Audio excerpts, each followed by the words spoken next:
Okay, we're ready to go. Excellent. Okay, so today we're still going to be working in the foundational piece, which is the specialized piece. And you've done a bunch of things. So after our conversation last week, so I want to make sure that we take a little bit of time and, why is my mouse not advancing? There we go.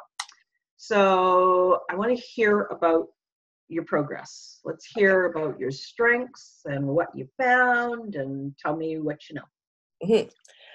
So I found the exercises really good. So I did the workbook, and I also doing the 5-day challenge as well. And as far as strengths, is that when we're talking about values? Is that what you mean, or strengths from other people? Strengths from other people. Yeah. Okay. So I heard back from the 4 of the 5 people that I wanted to contact, if I didn't get back to me in time. But a lot of them are similar. So it seems that the people that know me well enough that they're sort of similar in many ways. So I guess we can just start reading the list. So this is from my husband. He said, I'm warm-spirited, empath, keeper of others' secrets, which I found really interesting. Because at first I took that in a negative way, that I keep secrets, which I have. But what it is that people tell me their secrets, and always have. People always just sort of tell me things about themselves that they haven't maybe told other people, or not that many people. And a lot of times it's not people I know that well. Even I met with a girl I used to work with, or used to work for me, and she mentioned that her family, like some just really horrible things was happening with her family just out of nowhere. And that happens quite a bit. So fun and easy to connect with, trustworthy, dedicated, determined. That's what he said. My sister said that I am thoughtful, kind, considerate, empathic, perceptive, funny and playful, diligent, focused, committed, and compassionate. So, and this is someone I used to work with. Said that I'm interpersonal, so approachable, cheerful, kind, and warm, open to feedback, optimistic, but aware that things need to change or are unacceptable, which I found quite interesting. Transparent, down to earth, and genuine, practice self-awareness. She's someone that she's in the book club that I'm doing. So talked a little bit about that great commentary, able to sort of read a room and follow through and accountable, and also courageous and standing for my values. And then from my mom, she said that unique and greatest strength is your ability to read people, say it as you see it with a kind heart, a fantastic leader, compassionate, caring, integral, sensitive, people-orientated, very logical, which is weird because I don't find myself logical, but very smart, honest, and genuine. So those are the traits they shared. How do you feel about reading those out loud? It feels really good. It feels good because I recognize some of these skills in myself. Oh, sorry, hold on one second. I think my husband locked himself out. Sorry, give me a second. No problem.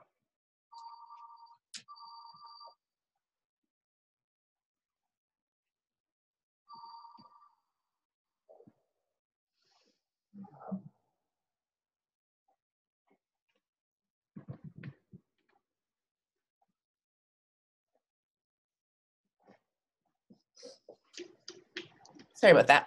Oh, that's fine. Oh, okay.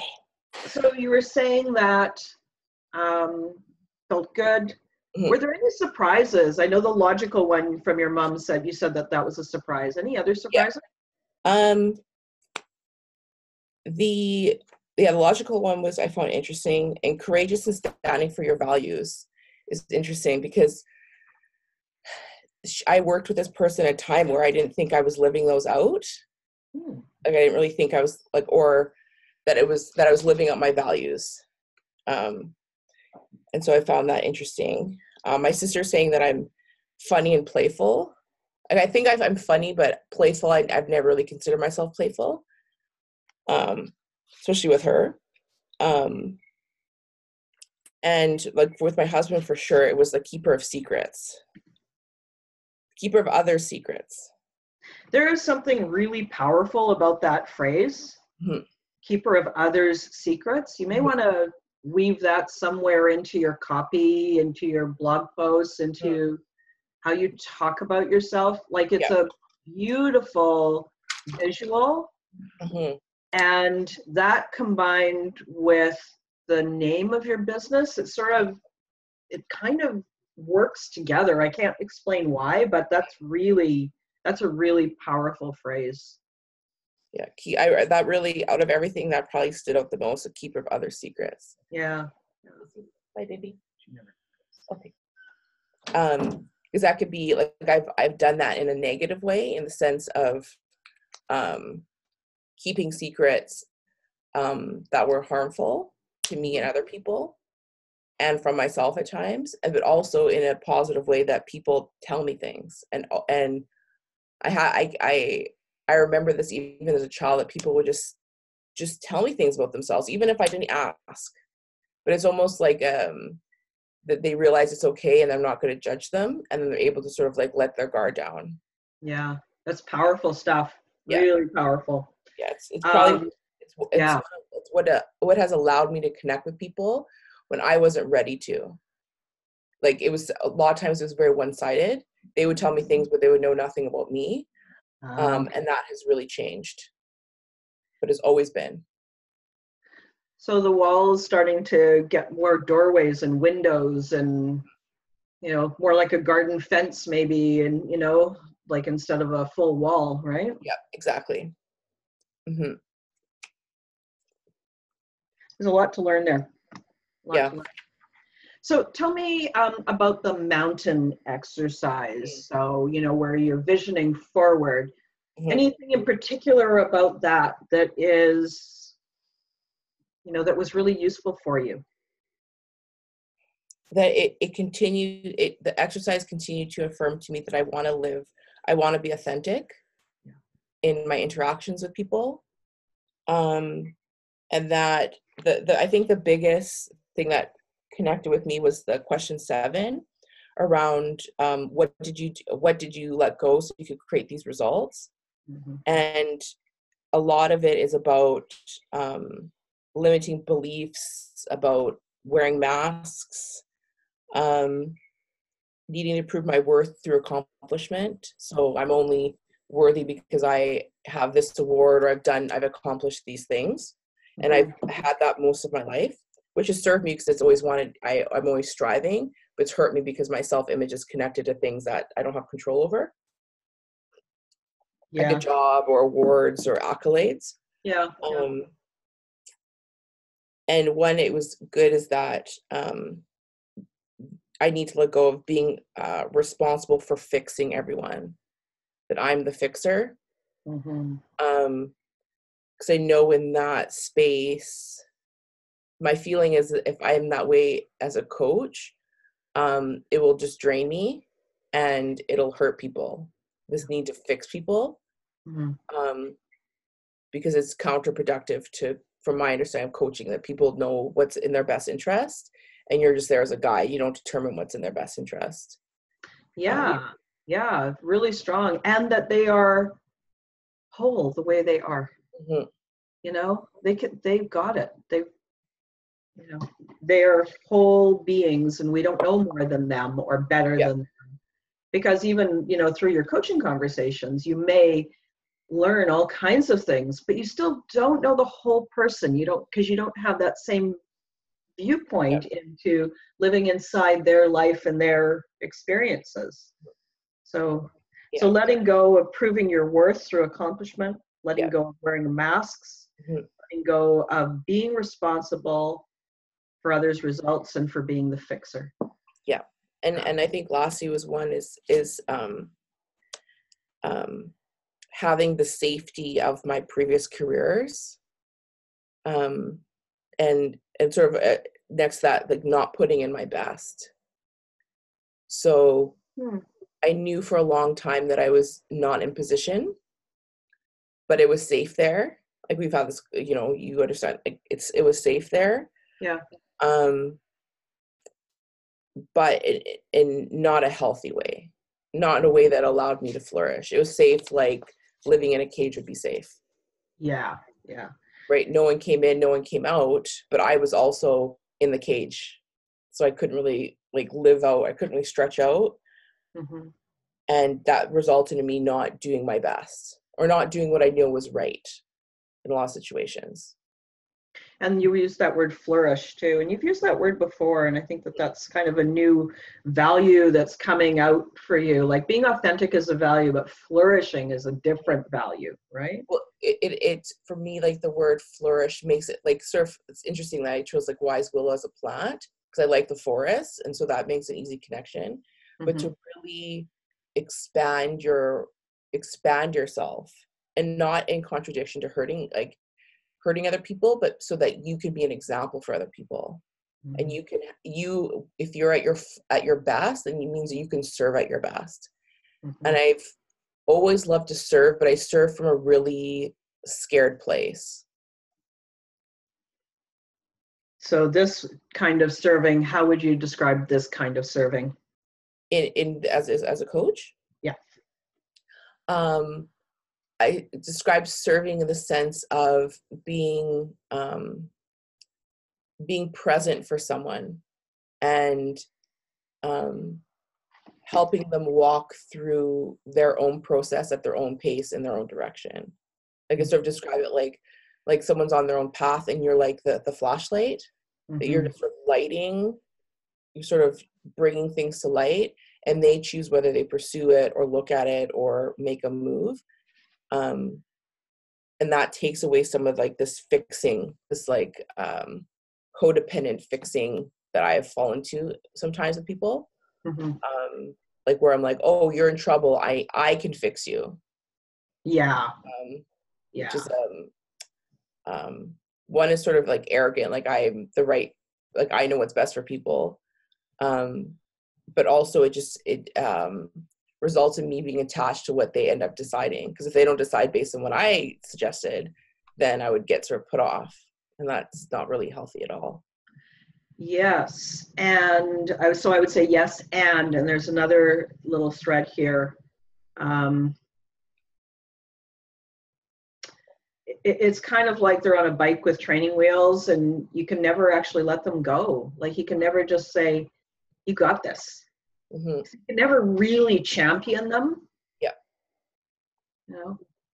And that's sort of the point in letting others flourish, is to let them take their training wheels off and go, and bump their knees if that's the case, and ride with the wind in their hair if it's not, if it's something else, right? Yeah, exactly. So before we dive in, there's two more things. I wanted to hear your vision statement. Do you want to share it, or what would you like to do? I don't, the vision statement is like a little bit, I got sort of stuck here in the vision statement. Yeah. It was more about, well, I'll just read what I have. So I said, working with clients who want to move beyond mental blocks, stories, and circumstances that don't serve, and serving by being authentic and transparent. But it's not really a vision, it's like a doing, not a being. Yeah. But you're on a good path with it. Keep turning it over and over and over,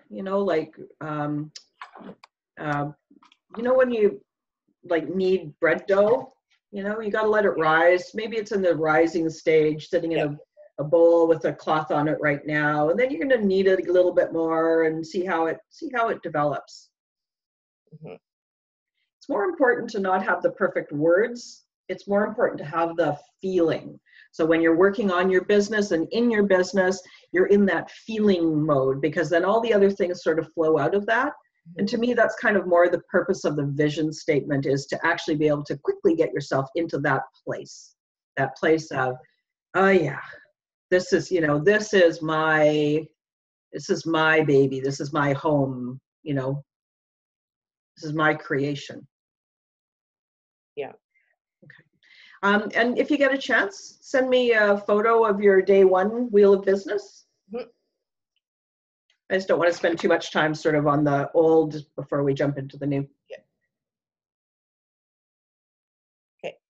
Okay, so today we've got two things that we're talking about. You'll see them on the blueprint. So on the blueprint, it looks like today we're only going to talk about ideal client, which is another word for target market. But in fact, I also wanted to weave in about testimonials and client feedback, because intentionally I am for creating the foundation, but not waiting to coach, not waiting to talk to people. Yeah. And testimonials, you can get testimonials from people that you've had one coaching session with, with a sample session, with a peer. So you can start gathering those testimonials now, and those are sort of that, yes, you're laying the foundation with the ideal client and your business vision, but it's sort of like when you, it's kind of like laying the foundation pieces, like the foundation stones, but there's still paths going to the outside world, you know, because all of this is, we and people can spend forever laying the foundation and never actually getting out there. So that's why I'm kind of, and this week and next week, I'm kind of, some of the things that I would normally put in that quick start to get coaching clients, I'm starting to weave them in now, because I did my deck and I was like, feels incomplete. I need, you know, kind of like a plant growing. There needs to be, the plant is growing, and these are the places to where you can grow, that you're already starting on that path. So those are the two things that we're really going to cover today. I want you to know this is the place where you get stuck. You're going to get stuck in comparing yourself. You're going to get stuck in worrying that there's not enough business to go around, that by making a choice and focusing, you're actually closing off your options. And then it's really common to get scared that that means that it's not going to, there's not going to be enough, that it's going to be difficult. And the other place that it's really easy to get stuck is to just be scared to make a decision. So I like to voice it because it's there. You know, the place where you're in touch with your inner mentor, go to that place. Go to the place that there are thousands of right choices. And there is no perfect choice. There are great choices, and if they feel right, they're good. You can always, it's your business. You get to change your mind. And you can change your mind, and because I've done this, so this is why I'm telling you this, don't get 80% of the way there and then change your mind, and then go another 80% of the way there and change your mind again. Because then it's just your inner critic playing a game with you. Oh, maybe that's not the perfect one. Maybe there's another one. And you can be forever preparing and making partway there and never actually getting to that place where you go, I've got enough clients, I'm feeling stable. You know what? Now I'd like to add this other side to my business. So make a choice, know that it's fine, it'll be good. There's no perfect choice, and allow yourself to run your race.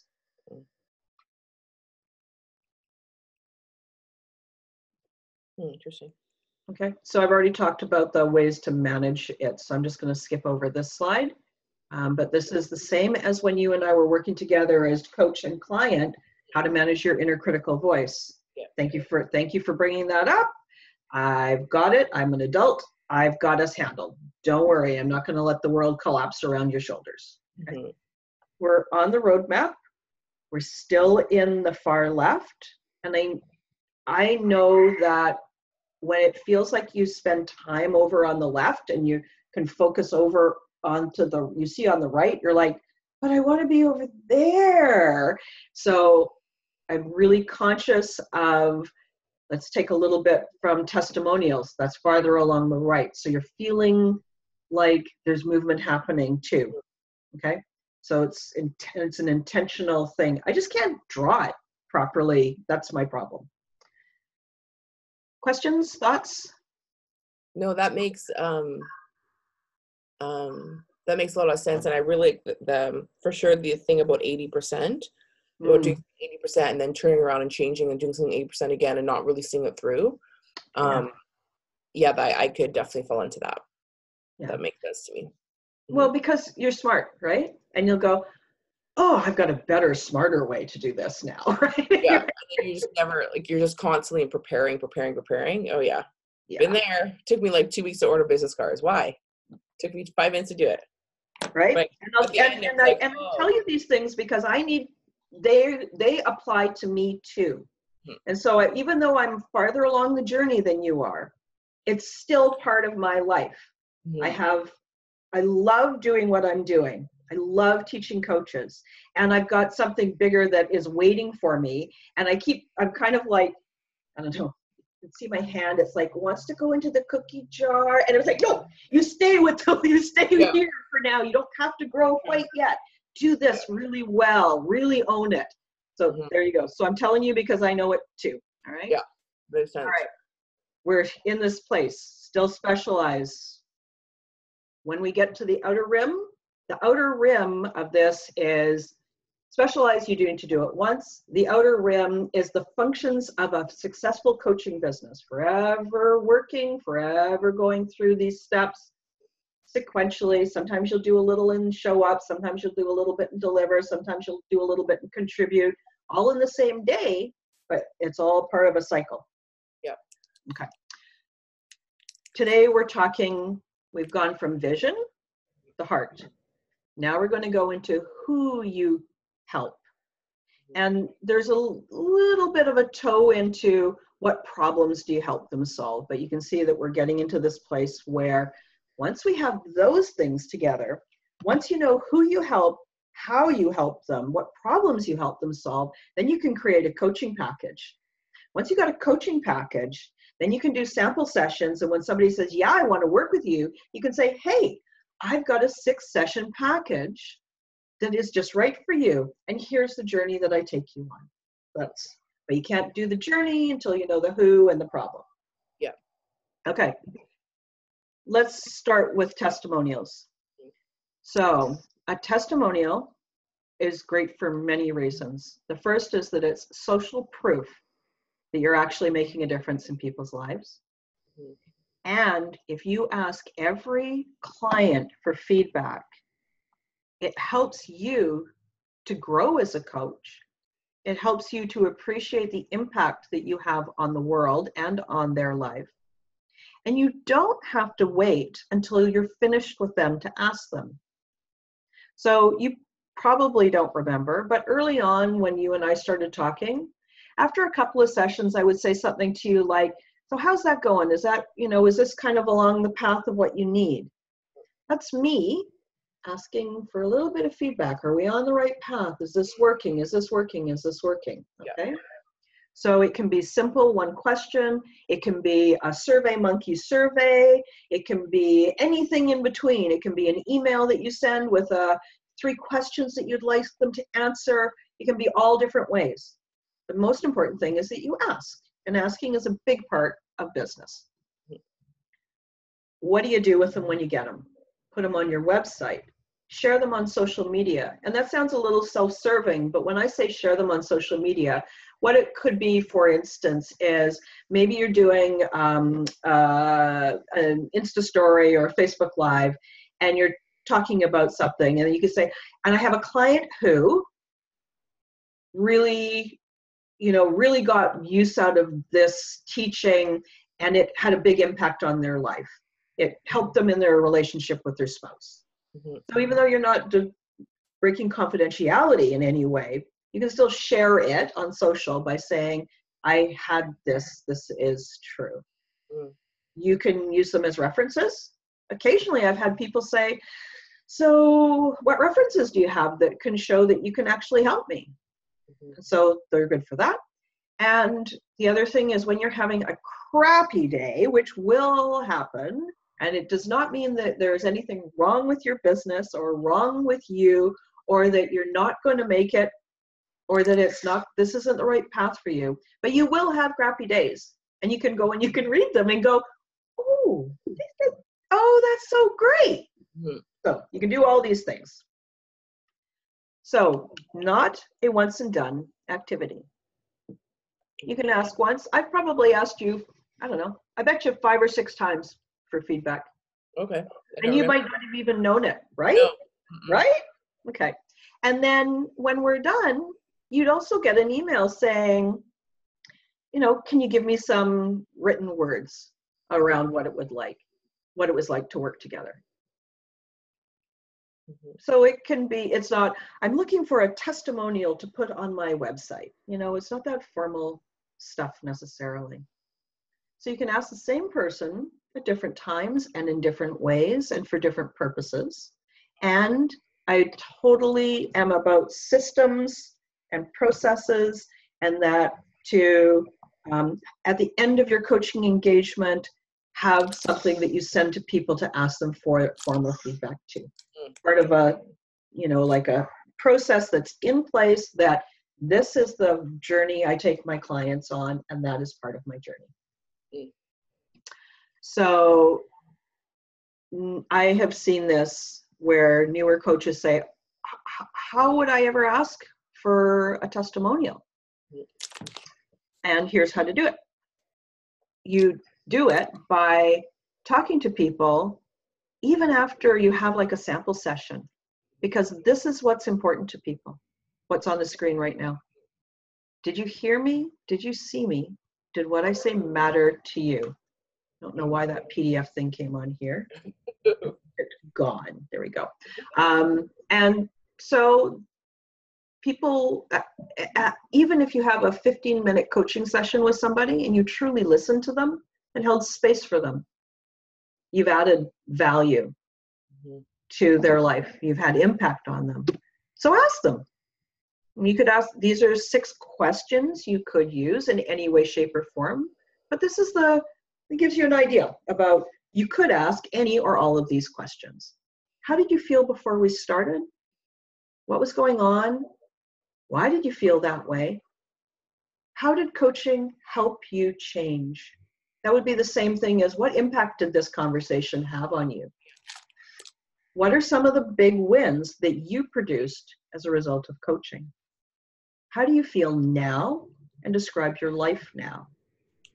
So those are examples. You take them, you can use them, you can make your own.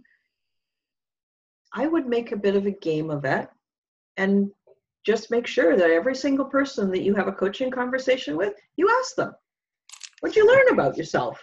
What kind of an impact did this have on you? Any questions? No, that makes sense. Okay.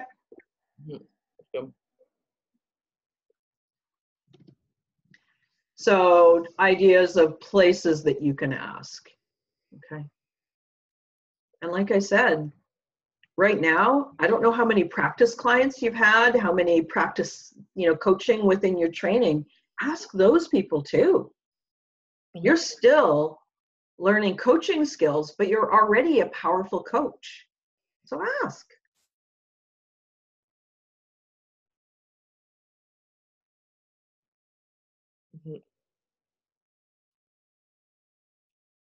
Now, if it's the formal, here's an email with a whole bunch of questions that I'd like you to answer in writing, I always also add, and is it okay if I share this? Okay. And I'll, I've got some wording about it, as long as I'm maintaining the confidentiality of you and your particular situation, but is it because they're talking about the effect that coaching had on them? I will share it as long as it doesn't reveal anything, but I always ask permission to. Okay. Okay. And this thing is really important. You will be blown away the impact that you have on people. It is like, it's awe-inspiring. And you'll be sitting yourself thinking, holy crap, you got all of that out of this 15-minute conversation? But really, it really matters to people. If you didn't even ask a question, if you didn't say anything, if you just sat there and listened to them and really paid attention to them, people are hungry for that. Nobody, you know, like so often in close relationships, like family relationships, we never really focus on that person. Like a really great example is years ago, my brother-in-law, he was still living at home in those days. I mean, so it was ages ago, but he shaved off half of his mustache. It took his mom and dad, his brother and sister, and anybody else in that household more than 2 days to notice. Really? Really.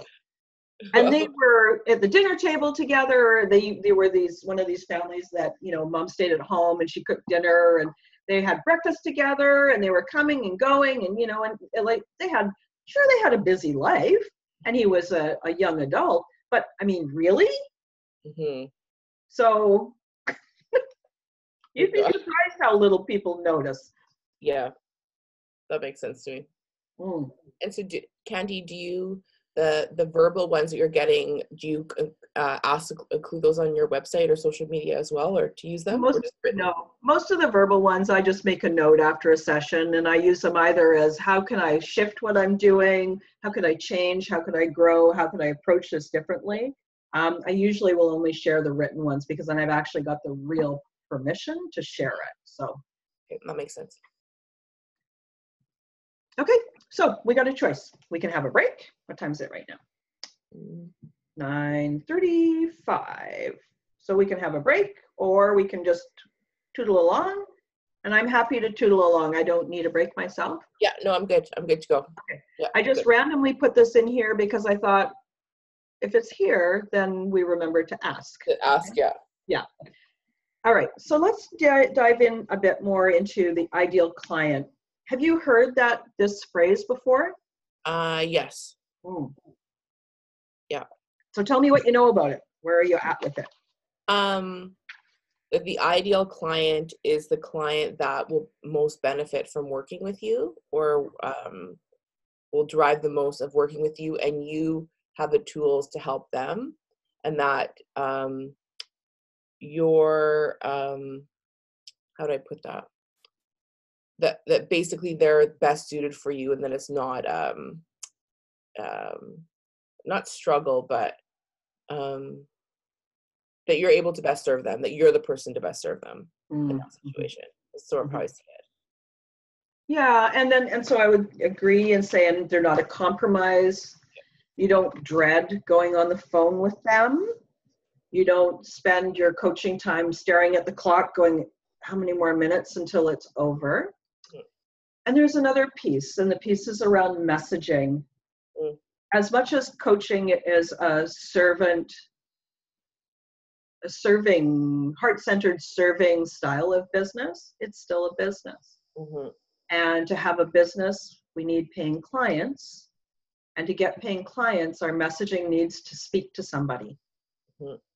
And so this is about, you know, when you really are in tune with your ideal client, to speak to that one individual, so that the people that are like that hear you and go, oh my God, she's speaking to me. And so even though it's not coaching, it has this coaching component of having people feel heard and feel seen and to feel understood. And now every business uses this idea of ideal client. It just happens to fit really nicely in the coaching industry as well, because it's something that we can do in a way that is so genuine, and it's kind of like the beginning of a coaching relationship. So the way I approach it is that even though I'll probably only coach, you know, like a few thousand people, right? In my world of coaching, if I put that message out there I could have hundreds of thousands of people feel a little bit heard, feel a little bit like they're not alone, feel a little bit like, like there's hope for me, right? I don't know if I told you this the last time or if I told you my feeling about what we sell when we sell coaching. And to me, in the end, it's about selling hope. It's hope that you can overcome your problem, hope that you're fine, that you'll be okay, hope that you'll reach your goal. So it's this concept of selling something. It's, it's ephemeral, but it's something that without hope, we just shrivel up and die, right? And so it's important for me to be really respectful with that. And even, like I said, maybe 100,000 people will see my message this year. And I may only coach a few, a couple hundred of them, but the others will feel heard. And that helps too.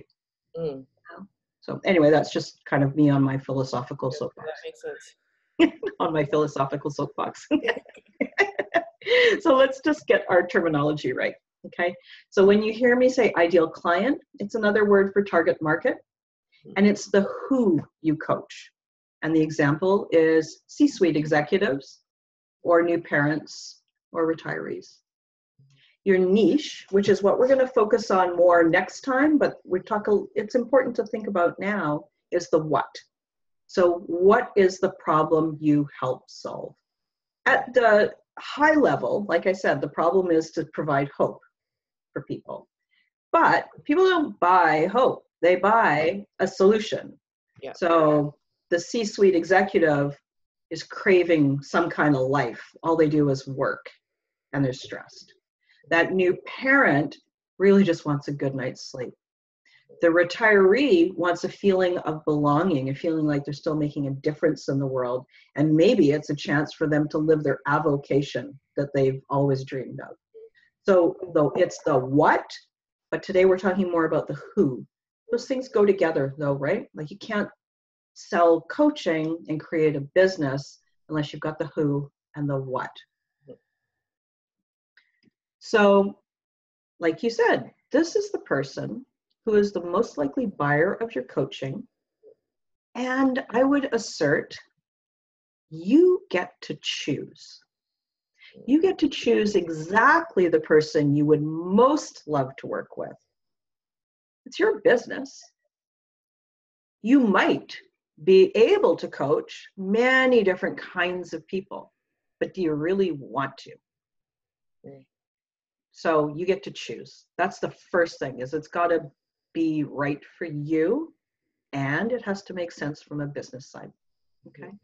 And you need to know them inside and out. What do they dream of? What are their problems? Where do they go? Who are they? What's their life like? So the goal of this particular module is what's on this screen right now. Describe them so well that you understand exactly what drives them. You know what brings them joy, how they struggle, and how they live. And when you know them that well, you can think and speak like them and understand exactly how they feel. When you understand the person and their challenges and their hopes and dreams, then you can solve it with your unique coaching solution. That unique coaching solution is your package. And the pathway into your package is your sample session or your blog posts or your Instagram posts, right? All of those things lead to coaching package. Okay. And there's another thing that it's not here in this deck, but is important, is that there is this pathway for people that maybe they only ever look at your Instagram and they may never become a paying client. I believe they are still your client because you're still putting a message out there that serves them. And you will find, and I have found this, and I was, like I didn't believe it, but it's true because it's happened to me. Somebody who comes and they want to hire me for coaching. Well, they've been following me for a couple of years. I had no idea. Oh, I just love your fill in the blank. Mm. In this case, it was my Facebook stuff that I was doing. And now I can afford to, or now I've tried everything else and I don't know what else to do. And now I'm going to try coaching. Mm. So they are your client. And if you can get this mindset, I find this helpful. And I just want to kind of wrap my words carefully around it. If all of those people who see your message are already your client, it's just that some of them haven't paid you yet. Mm. And sometimes the paying you might be a compliment. Sometimes the paying you might be an actual PayPal transfer. Sometimes the paying you might be a referral. You're not for me, but my sister could really use your services. So all of these people are already clients, but they're at a different level of the journey. Mm. And the concept of payment is a much wider concept than just the transaction, the money transaction. Mm. Does that make sense? Yeah, that makes sense. Okay. Yeah. Cool. That makes sense. Hard to write, it's this sort of mindset piece. So much of being a successful business person is mindset. Like, you could have all the pieces in place, and if your mindset is mucked up, it's not going to work. Mm-hmm. Because people will look at your stuff and they'll feel not quite right, and they won't even know. It was so interesting. I heard, I think it was like on Mind Your Business podcast, and he was talking about that, about if you're desperate and you're not a leader, you won't attract those people to you. They don't want to hear from you. They want someone that can help solve their problems. So that makes sense. Yeah, agreed. Mm-hmm. All right, and people are hunting for solutions to their problems. We are problem solvers. Mm-hmm. We're always focused on our problems and trying to fix them. And sometimes the problem is, I'm okay with my job, but I really want that promotion. And I've been passed over 3 times. Sometimes the problem is, where do I go on holidays this year? Do I want adventure? Do I want relaxation? Sometimes the problem is, I need to get to the gym more often. So there's all kinds of problems in the world. And so this last piece about just being really focused in your message, you'll talk to that one person, that ideal client, and you're the answer to their problem.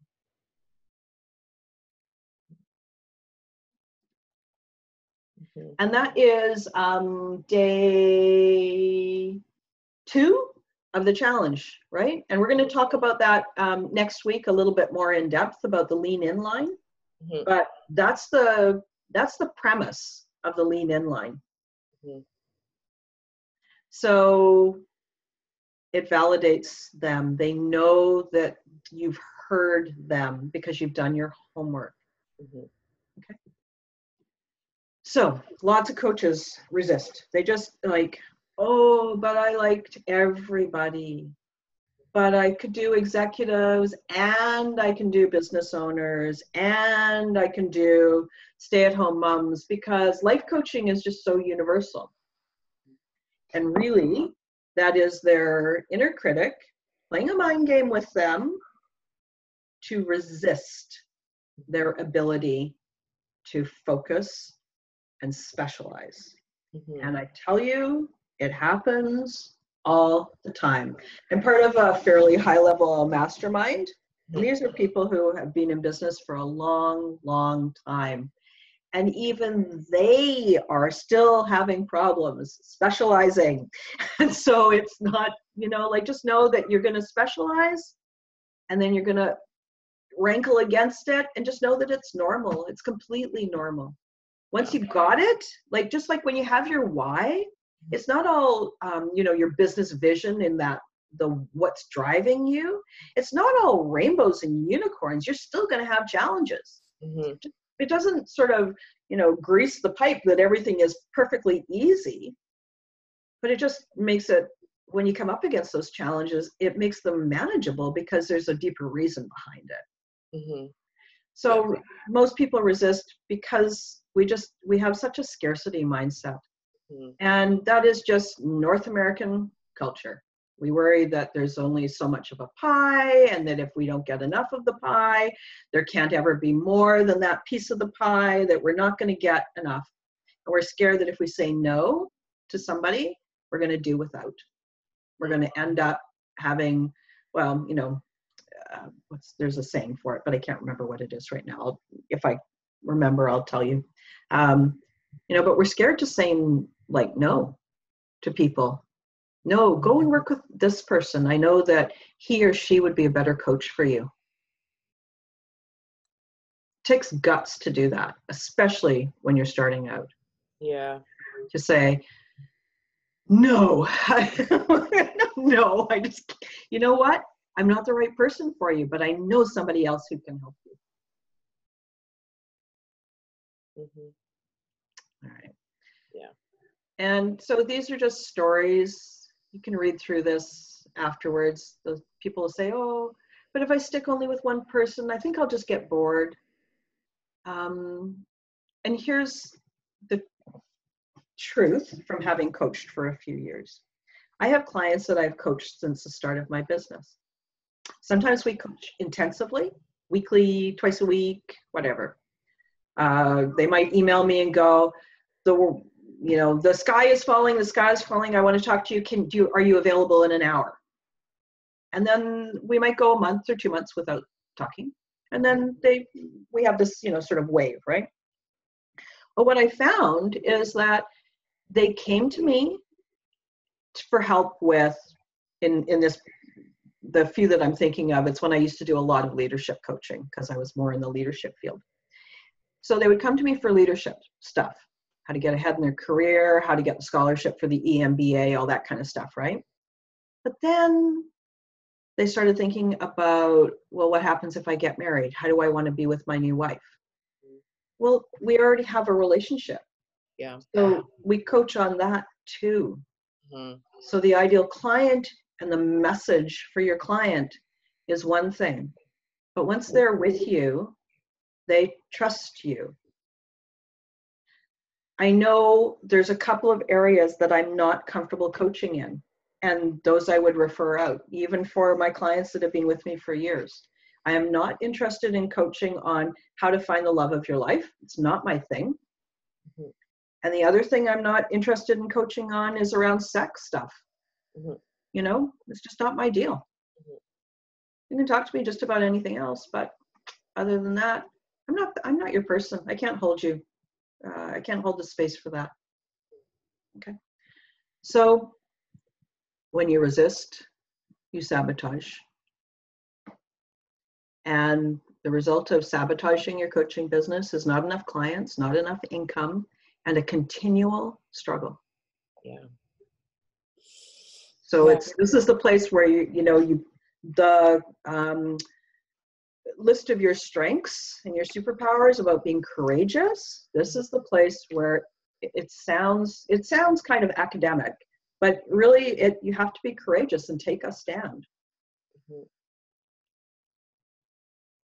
Any questions, thoughts, or anything before we go on? This makes sense to me as far as specializing, because no one's going to pay you if you're a 5 at something. You need to be like an 8 or 9, right? Yeah. Like I would never be an accountant. Like I could do it, but no one will pay me for that because I'm not good enough to. Like that's not an area of strength. Mm-hmm.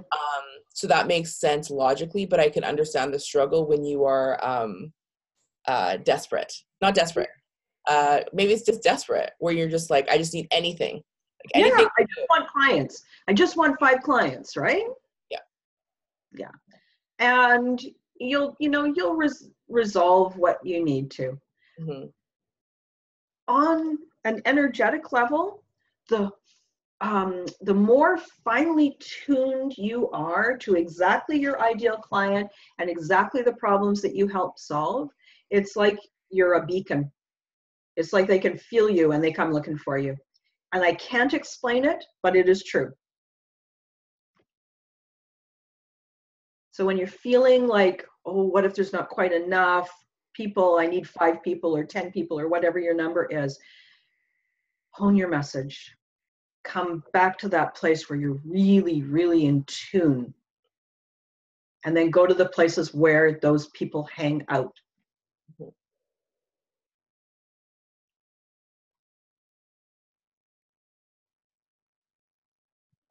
Yeah. And when you worry and the numbers make, help you feel better, just know that there's like 7.6, this was back in May, 7.6 billion people. Of those, maybe 1 million are a match for coaching at one time. Maybe. That's just a number I pulled out of my hat because I thought, well, how many people live in poverty? How many are too young? How many are too old? How many are, out of age where they could pay for something like that? So I just grabbed 1 million. Okay. So, and how many clients do you really need? 10, 20, yeah. Right?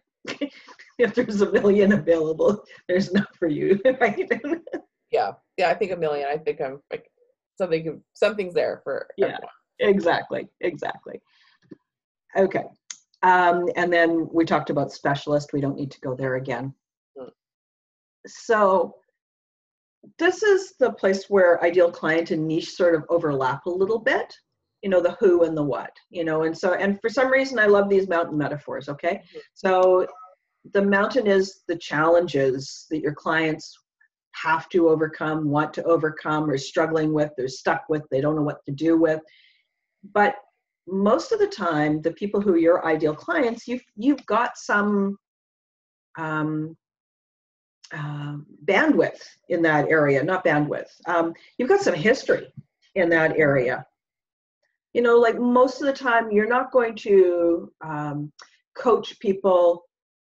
Like you're not going to be a 20-year-old who's going to turn around and coach CEOs on what it's like to feel isolated in business. Yeah. It's not in your bandwidth, right? And there comes a point where, like a 50-year-old coach really doesn't want to coach a 20-year-old on finding the right boyfriend or girlfriend, right? Yeah. So most of the time, you've already overcome some of these challenges, and it's possible. And so that helps you to hold that hope for them and know that they will get there. And so the benefit of what will happen when they get through this. And then that helps you say, well, then this is how it benefits you to work with me. So, sort of back to that mountain metaphor of a person has many challenges going on at one time. Where do you like to focus? What's your mountain, right? And so that's this piece about how to connect with them at a deeper level. And this thing that's in blue at the bottom, that is, lots of people say it because it's true. So when your marketing speaks to everyone, you speak to no one because you don't resonate with anybody, right? And you're just so vanilla. Like, I am a very practical, step-by-step kind of like, get it done kind of person, right? The people who have problems clicking one mouse button are never going to want to come and learn from me, right? I can't talk to those people. They're not my people. I need to speak to my people. Yeah. And you need to speak to your people.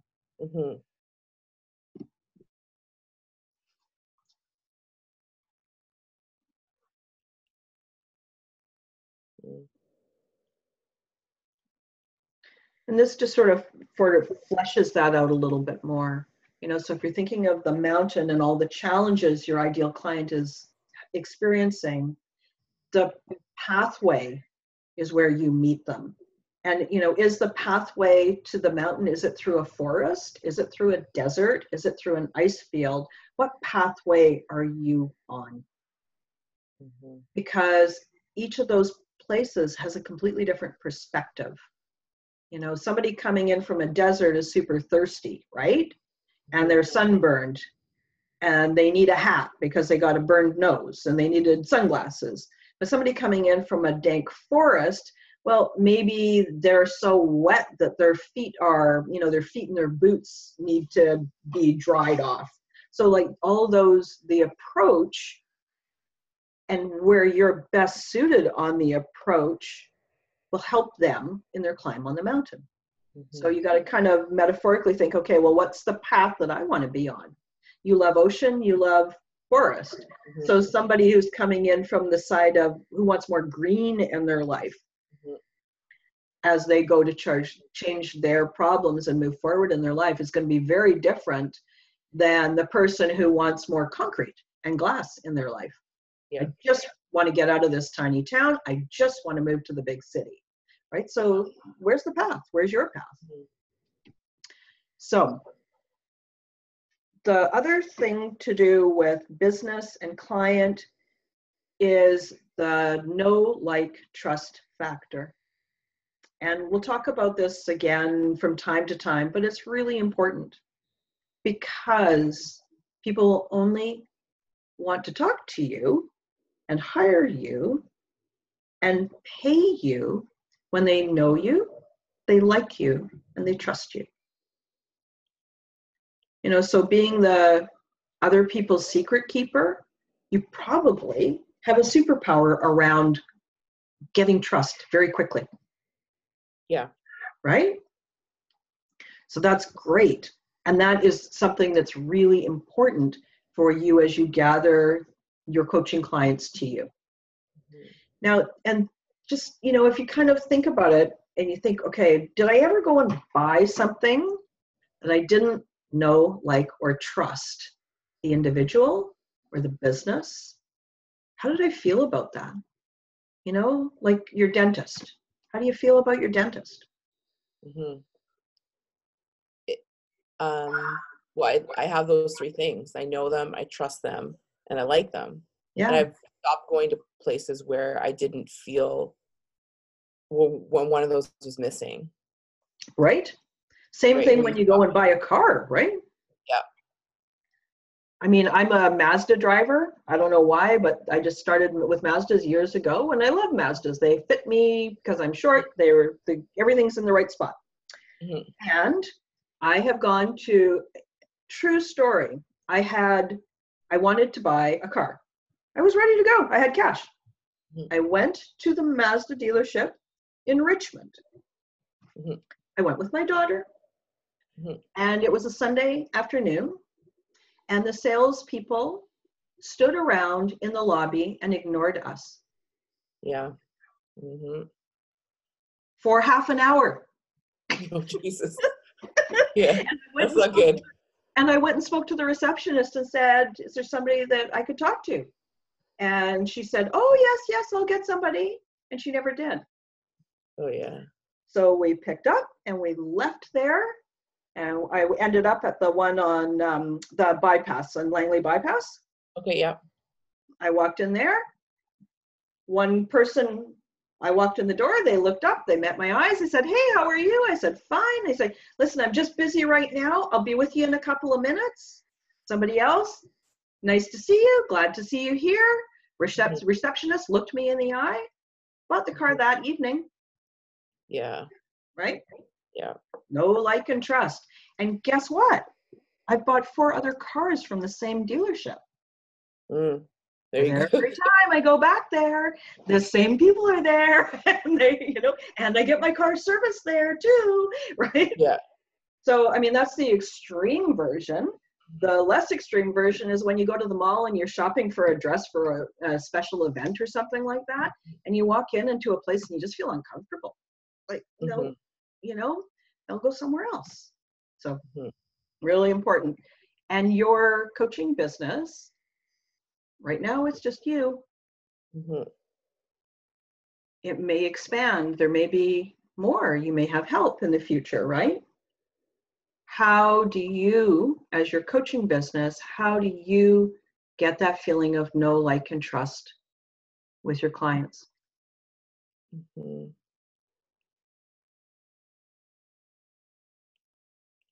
Yeah.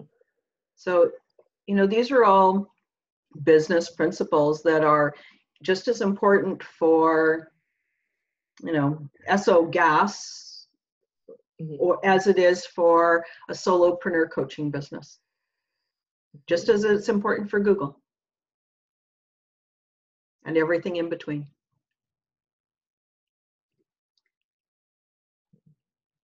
So we're going to dive a little bit more into defining your ideal client today, and we'll work together a little bit on it. I've got 3 different ways that you can approach it, and I encourage you to do all 3 because some of them are more your thing than others. There's, you know, there's something for everybody. But this, when you're thinking about your ideal client, this needs to be part of it. Yeah. Right? It is wonderful to have an ideal client, but if they don't want to be coached and they're not willing to work on themselves and they're not willing to invest in it, then they're not your ideal client yet. Mm-hmm. Yet. They may be your client reading your Instagram posts and looking at your blog and all of that, but not yet. Okay. Do you have any questions? No, that makes a lot of sense. Okay. Yeah. So there's these common questions. If you have them, let me know. What you may find is number 1, that your ideal client has elements of you. It can be a carbon copy of you, and that's just fine because you got the experience in that area, right? Yeah. Okay. You already know about making a decision. You already know about, but I don't want to leave anybody out, and the feeling of scarcity. Mm-hmm. So do you want to take a bit of a break, or are you okay to continue? Yeah. Why don't we take a quick Perfect. health break here? Yeah, sounds good. I am going to pause and put on mute, and I'll be back at the computer in 5. Okay? Okay, sounds good.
Hello.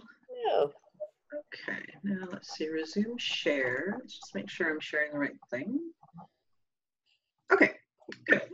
All right, so approach number 1 of 3 approaches to define your ideal client is a workbook that I'll be sending to you. It is lots and lots of questions in writing. It does everything from, let me just, okay, sorry, I just had to share it in a different way so I could see. How's that? Can you still see my ideal? Okay, good. So lots and lots of questions around who is this person? Give them a first name. How old are they? Married, not married? Do they have children? Their level of income? What kinds of things do they worry about? What is their life like? And so this might feel kind of fictitious to you, and that's okay. Because fictitious, it is sort of fictitious in a way. You're defining a character, like a true character that you can really get in touch with. Most of your clients will have parts of this person. So you're creating this, essentially a fictitious character. What are their favorite movies? Where do they shop? What do they look for on Google? Who do they follow? All that kind of stuff. So that is approach number 1. And I highly recommend doing that. Approach number 2. Let's see where go. Yeah. For some reason, I'm majorly challenged today on my screen sharing. So approach number 2 is, it's kind of a modified mind map method. And this one is quick, it's fun, and because it's a mind map, it does a really interesting job of creating connections that you might not have originally thought of. Let's just go back here. There we go. So the way to do it is you get yourself a big piece of blank paper. You get a bunch of colored markers. You create a legend. And then you write the person's name at the center of the page. And you start to create, what are their characteristics? What's their life like? What are they worried about? What do they dream of? And then you create this mind map of them. And I found that this was to me, even, it was more useful for me to get into the spirit of the person, to be able to understand who that person was. And this is this is my original years ago. This was what I did for my ideal client. Her name was Carolyn. And so this was my little legend. It had green with the box around it, was challenges, pain, issues. Yellow were the things that she loved. Purple were the things that she just wished she could have. And then orange was key characteristics. And I'll tell you, I did this in probably 10 minutes. Once I got this image and feeling of her, she just created herself. And this is what it looked like. So I just wrote her name in the center. And then I took a pen and I started to kind of write just all these different things, like, who was this person? What was going on with her? Like, why would she really, what did she dream of? What would be the end result of coaching with me?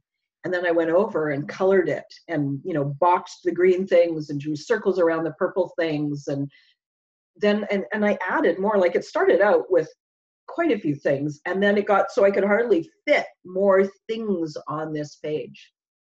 And so it's not a real official mind map in that it's not a central idea with the branches and all the different thoughts. You can do that if you want. This freeform thing really worked for me. And they were all, the scented markers. Yeah. So the whole thing was quite experiential. And I think that the colors and the freeform and the legend and the scent and all of it, and I had good music on when I was doing it, it all kind of created itself very, very quickly. And what I would do with this paper once I had it is I had it on my wall. So as I was building my business, as I was creating my website, as I was doing all these things, that was on the wall so that I knew who she was. And then I would think, you know, is this right for her or is this not her? Is this what she would want? Does this message speak to her or not? And so this one is my favorite way, but I wanted to give you 3 different ways because you'll access something different in each way. Okay. You have questions about this? Do I in the exercise do each of them or just one of them? Do all 3. Do all 3. All 3. Yeah. And this I've got in the workbook that I'm sending you, it talks you through how to do this. You know, grab the pens, do this, do that, do the other thing. Okay. And then the other is write their story.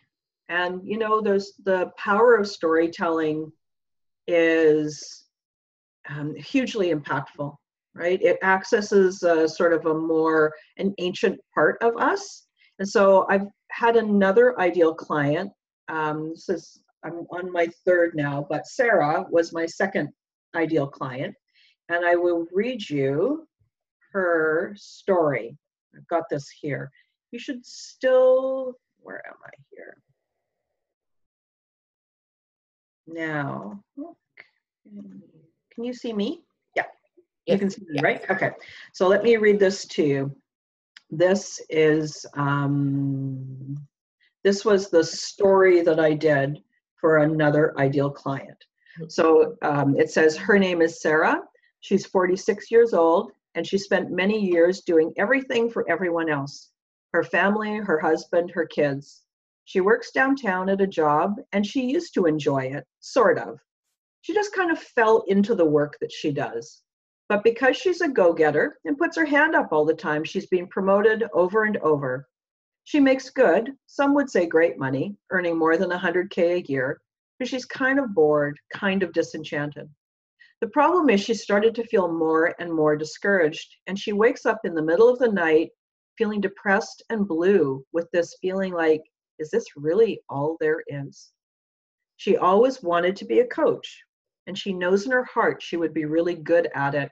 When she goes to chapters, she always heads over to the self-help section and looks at all of the books. She loves to read, paper books, ebooks, all kinds. She loves deep one-on-one conversations, and when she's at a party, you'll often find her over on the side speaking with just 1 or 2 people. She's got this insistent nagging in the back of her mind, I really want to make a difference. But she can't figure out what kind of a difference she wants to make. On and on and on, because I just went blah and wrote the story. She decided to take her coach training, and now she's really, really nervous. But she's got her courage. She's learned new things before, and it always turns out okay. And she knows that this is the thing for her. Her dream is to be able to quit her 9-to-5 and coach full-time. She is sick of the long commute in the rain and tired of never having enough time off, tired of always having to ask for somebody else's approval for vacation. It feels like she and her life have been at the beck and call of everyone else for so long, and now is her time. So that was the ideal client that I had when you and I first started working together. That is me. Notice some similarities? The only thing is the age, and I didn't make 100K, but I'm close enough. It's right? Me, literally me. Right? It's strange. Is your name is Jasmine, not Sarah? But I mean, but it's weird, right? And the story writing thing. Again, it was like once I was in the spirit of the person, it just came out. I just wrote and wrote and wrote and wrote and wrote. And then when it was time for me to do anything on my website, I just had the name Sarah on a Post-it note and I stuck it up on my wall so that everything that I talked about, everything that I wrote about, I was writing to her. Lots of people will actually find a photo of somebody who represents that ideal client, and that keeps it even more human. So weird, right? Like that's one of the reasons I wanted to read that to you. I was like, oh, she's gonna like this. This is really fun. Me. Literally me. And oh my creepy God. too. Yeah. It's amazing how it literally is my story in many ways. It was me. Yeah, Mhm. right? Mhm. There's more and more and more. It's about 3 pages long, but I read you about 1 page of it, just to give you the flavor of it. But it's the same kind of thing, right? So Mhm. those are the 3 different approaches. The workbook talks you through each of the approaches. And so you can go and you can approach them any old way you want. I am going to go and put the presentation back on the screen. Just a sec. Okay. Okay. So do the big long questionnaire. What that is really good for is getting to know the individual and the details of them. And it's important for you to know, so where do they hang out? Where do I find these people? How do I show up in their world? The mind map is great because it's super duper fun and it really gets you into the spirit of them. And the telling the story is, it gets you more connected even deeper to the person in a way that the questions don't. The questions are question and answer, question and answer, question and answer. You don't get to the same level of emotional connection as you do with the story. Mm. Okay. So let's go back to from current slide. There we go. All right. So all 3. And the deeper you know and have defined your ideal client, the easier it is for you to come back to that place of alignment and to be in the right place where that person will show up. Mhm. Okay. So we're going to talk a little bit about your ideal client. And this is what I recommend you do once you have gotten into who they are. Mm. So go to their space. Wear something they would wear. Go to that store or the coffee shop where they would hang out. Go deep and go into their world. So go to the places, physically go to the places where they would hang out. And observe and watch and notice. And those physical places are super important. The other place that you can go is online. Find the Facebook group for that kind of person. After you've done the questionnaire part of it, you'll know the kinds of things that they Google. Start Googling those things.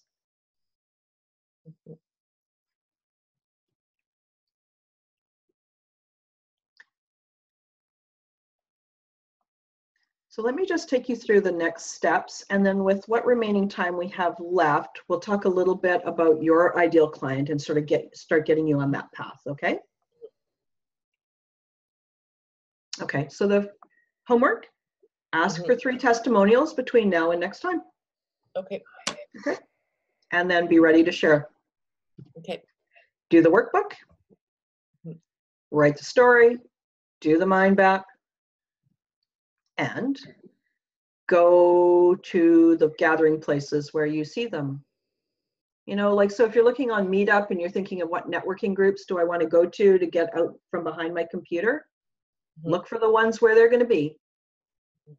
And there's this article, it was a Fast Company article. It's quite old now, and I know that their ideal client and their marketing has changed some, but it is a very powerful article about anthropology and how the ideal client drives everything in their customer service, in their merchandise selection, in the store design and selection, in their online marketing, how all of that is driven by their ideal client.